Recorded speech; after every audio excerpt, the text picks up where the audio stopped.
വിദേശ രാജ്യങ്ങളിൽ നിന്ന് ഉംറ ഗ്രൂപ്പിൽ വരുന്ന തീർത്ഥാടകർ രണ്ടാഴ്ചക്കാലമാണ് മക്ക, മദീന പുണ്യനഗരങ്ങളിൽ കഴിയാറുള്ളതെങ്കിലും സൗദി അധികൃതർ നൽകുന്ന വിസ കാലാവധി 1 മാസക്കാലമാണ്. സന്ദർശന കാലത്തിന് സമാനമായി വിസ കാലാവധി 14 ദിവസമായി ചുരുക്കാനാണ് കമ്മിറ്റി ശുപാർശ ചെയ്തിട്ടുള്ളത്. മക്ക ഹറം വികസന പ്രവർത്തനങ്ങൾ നടക്കുന്ന സാഹചര്യത്തിൽ കൂടുതൽ തീർത്ഥാടകർക്ക് അവസരം നൽകാനും മക്കയിലെ തിരക്ക് കുറക്കാനുള്ള നീക്കത്തിന്റെ ഭാഗമായാണ് വിസയുടെ കാലാവധി ചുരുക്കാൻ ഉദ്ദേശിക്കുന്നത്. വിസ കാലാവധി 1 മാസമായി നിലനിർത്തുകയാണെങ്കിൽ ഉംറ പാക്കേജ് 14 ദിവസം എന്ന് പാസ്പോർട്ടിൽ വ്യക്തമാക്കുകയും കാലാവധി കഴിഞ്ഞ് സൗദിയിൽ തങ്ങുന്നവരെ അനധികൃതമായി തുടരുന്നവരായി പരിഗണിക്കുകയും ചെയ്യണമെന്നും ശുപാർശയിൽ പറയുന്നു. 1 മാസത്തെ വിസയുള്ളതിനാൽ ഉംറയ്ക്ക് വരുന്നവർ സ്വന്തം ചെലവിൽ താമസം നീട്ടിക്കൊണ്ടുപോകുന്ന സാഹചര്യം വർദ്ധിച്ചു വരുന്നതായി കമ്മിറ്റി റിപ്പോർട്ടിൽ പറയുന്നു. റമദാനിൽ കൂടുതൽ തീർത്ഥാടകർക്ക് ഉംറ നിർവഹിക്കാൻ അവസരം നൽകുന്നതിന് റമദാൻ മാസത്തിലെയും വിസ 14 ദിവസമായി ചുരുക്കണമെന്നും നിർദ്ദേശിക്കുന്നുണ്ട്.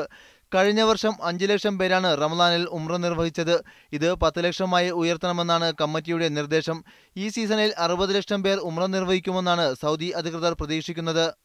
അസ്ഹർ പുളിയിൽ, മീഡിയ 1, റിയാദ്.